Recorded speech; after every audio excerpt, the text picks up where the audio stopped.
Hello everyone, Swing Wing Sing is back again, and today we are going to be cutting and gluing some parts of the sprues, masking a tiny canopy, experimenting with a paint pen for the camo pattern, and scratch building a few drop tanks, so stay tuned.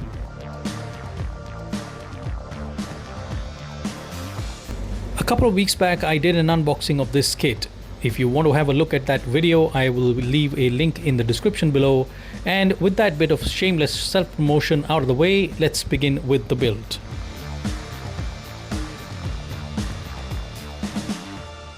The assembly of this kit is pretty simple. It starts with cutting off all the major parts of the airframe from the sprues. These include the top and bottom fuselage halves, the wing section, exhaust nozzles, and the vertical and horizontal stabilizers. I then gave everything a good cleanup with a 150 grit sanding stick, because apparently even plastic parts need a little spa treatment before they can become an aircraft. Once that was done, I did a dry test fit of the parts, and you can see that even though this kit was tooled back in the 90s, the fit is almost flawless, which is always a pleasant surprise when you're working with such an old kit. Here you can see the dry test fit has come out pretty nice. I had already decided to build the model in the in-flight configuration, so here I was trying to fit the landing gear bay door covers. Unfortunately, they were a little oversized and needed quite a bit of sanding to make them fit correctly into the available slots. I used Revell contactor glue to place the parts inside the gear bay door slots and close everything up. I then used Revell contactor once again to fix the two parts of the front fuselage together. And this is where I encountered perhaps the greatest engineering blunder in the history of model kits. Not a bad cockpit, not a basic cockpit. There is literally no cockpit. Fortunately, because the F-15 cockpit is basically a black hole if you look at it from the outside anyway, and because this model is going to be displayed in flight, I figured nobody is going to notice. Problem solved through strategic darkness. Now, because I had decided to mount the aircraft in flight, I needed somewhere to attach the steel rods that would eventually hold the aircraft up. So I drilled out the exhaust nozzles. These holes needed to align with the main body of the aircraft, so I carefully positioned the nozzle and drilled out the holes. Now, while the rest of the aircraft parts were drying, I painted on the AIM-120 missiles, two of them white and two of them gray. The canopy masking was surprisingly painless thanks to good old Tamiya masking tape. The canopy is one single piece, and thankfully the frame lines are very clearly defined, so this was less of a masking nightmare and more of a please don't mess this up after spending 20 minutes on it situation. In fact, I ended up spending more than 20 minutes to mask the canopy. Almost an hour and 20 minutes to be precise. But I cut out small rectangular pieces to cover up the entirety of the canopy, and then with a brand new sharp X-Acto knife blade, I cut along the frames to expose them.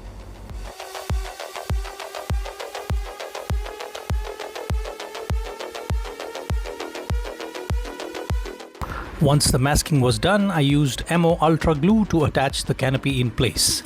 And with that, the aircraft was officially beginning to look like an aircraft rather than a collection of suspiciously aerodynamic pieces of plastic.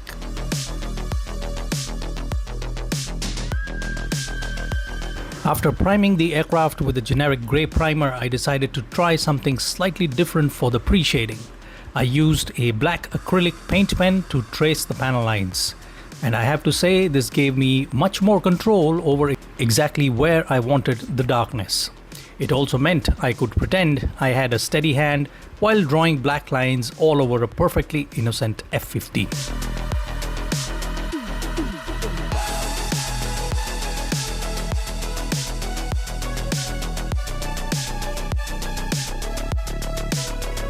For the base coat, I used Camlin Cerulean Blue and toned it down with Dom's white acrylic paint to achieve that light sky blue color.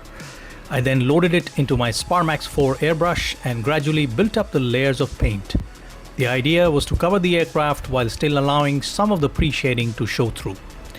Basically, I was trying to make the aircraft look weathered and interesting without making it look like it had just survived World War III. For the silver exhaust area on the underside of the fuselage, I used a silver paint pen to pick out the details, because sometimes you just need a pen that looks suspiciously like something you brought from a stationery shop.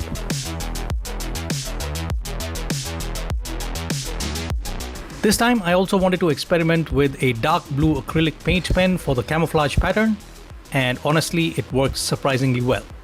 The paint pen gave me a lot more control over the sharpness of the camouflage borders, and I was able to get the pattern looking pretty accurate without turning the F-15 into an abstract art project.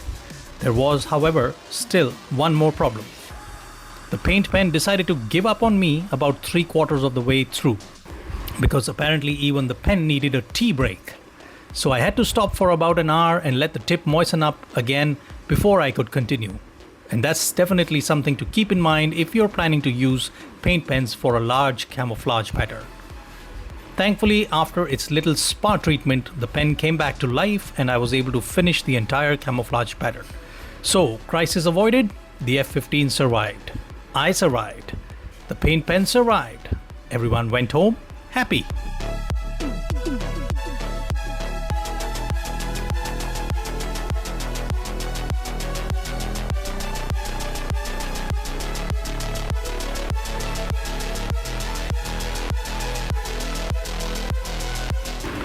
Finally, once all the painting was done, it was time for one of the most satisfying moments in modeling history: unmasking the canopy. And thankfully, there were no major disasters hiding underneath the tape. I then mounted the aircraft onto the steel rods that I had earlier pushed through the holes drilled into the exhaust nozzles, and suddenly we had an airborne F-15. Well, technically an airborne F-15 held up by 2 pieces of steel rods, but let's not get too technical.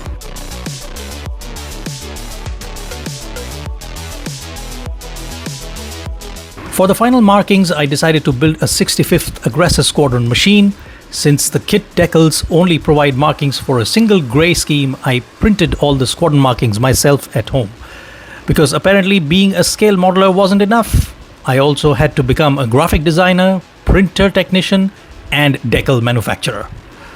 The decals were then applied using the standard decal application procedure, which is a fancy way of saying put decal in water, swear at decal, move decal around for 100 minutes, and then eventually convince yourself that it's straight.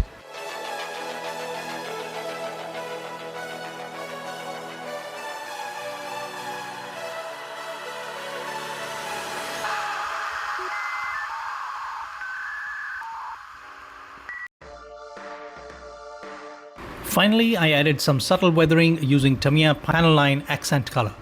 I didn't want to go too crazy with the weathering because from the photos I've seen, the Aggressor F-15s are generally maintained pretty well even till date. So this isn't supposed to look like an aircraft that's been living behind a barn for 20 years.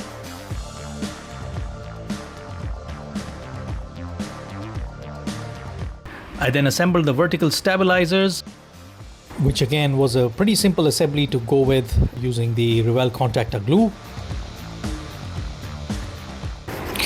And then followed up by attaching the grey AIM-120 AMRAAMs below the air intakes. And at this point I realized something was missing. Well, and that something was drop tanks. And from various pictures of the Aggressor Squadron F-15s, I saw that their standard loadout is 2 drop tanks under the wings. And so for that purpose, I began scratch building the 2 drop tanks by using wooden dowels and carved them into the shape of the drop tanks using my trusty handy dandy Dremel tool. Nothing says precision modeling like attacking a piece of wood with a rotary power tool and hoping both sides come out symmetrical, which they did. For the underwing hardpoints, I used evergreen styrene sheet, very kindly gifted to me by my friend from Canada. So Satinder, thank you very much. I started off by measuring out the fins for the drop tank. These are the rear fins of the drop tank, 2 on each, and I used the 0.2 mm sheet to cut out these fins, and then with a small scissors I shaped the fins according to the size that was required. I used the 0.4 mm sheet to construct the hardpoints for the drop tanks and the 0.2 mm sheet for the missile rails. I cut the correct lengths from the sheet, then shaped, sanded and refined them until they looked the part. Because apparently a perfectly good F-15 wasn't dramatic enough without two giant external fuel tanks hanging underneath it. The drop tanks were painted dark grey and then mounted onto the hardpoints, which were subsequently attached to the underside of the wings.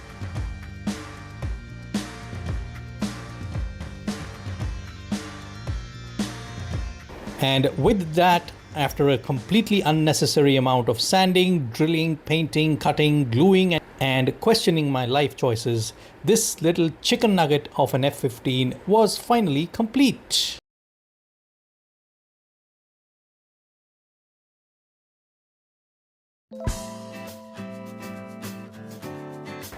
Alright, and here we are on the rotating disc of glory, the McDonnell Douglas F-15C Eagle from the 65th Aggressor Squadron based at Nellis circa the late 2000s.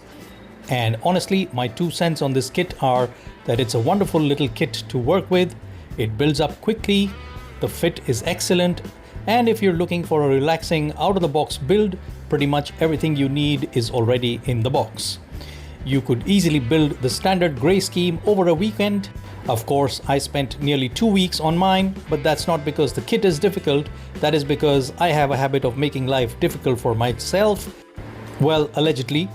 My time is spread out, so the build kept getting interrupted by the occasional requirement to do things like work, sleep, and pretend to be a responsible adult. But if you actually sit down and focus on it, you could easily get the standard out-of-box grey scheme done in 2 or 3 days. And for the price, these little academy kits are fantastic value for money. I paid around 500 rupees for this one, and they've been a lot of fun to build so far. So I hope you enjoyed watching me turn a 500 rupee box of plastic into an F-15 while simultaneously creating several new problems that didn't exist when I opened the box.